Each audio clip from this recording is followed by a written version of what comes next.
karena pemerintah telah mengajukan rancangan undang-undang penghapusan kekerasan seksual. Rancangan undang-undang penghapusan kekerasan seksual disingkat RUU P/KS.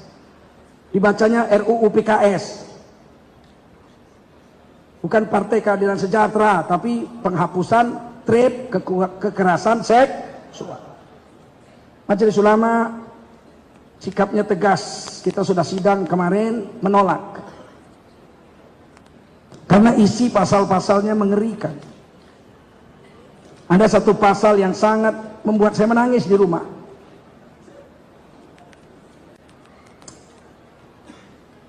Pelajar dan mahasiswa dan pemuda yang belum nikah, yang ingin melakukan hubungan seksual, maka pemerintah mesti menyediakan alat kontrasepsi untuk mereka.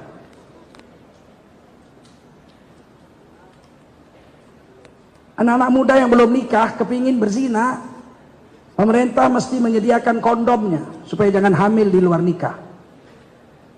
Kalau ini disahkan berarti pemerintah telah mengesahkan perzinahan, bahkan menyediakan kondom dan alat kontrasepsi bagi orang-orang yang mau berzina.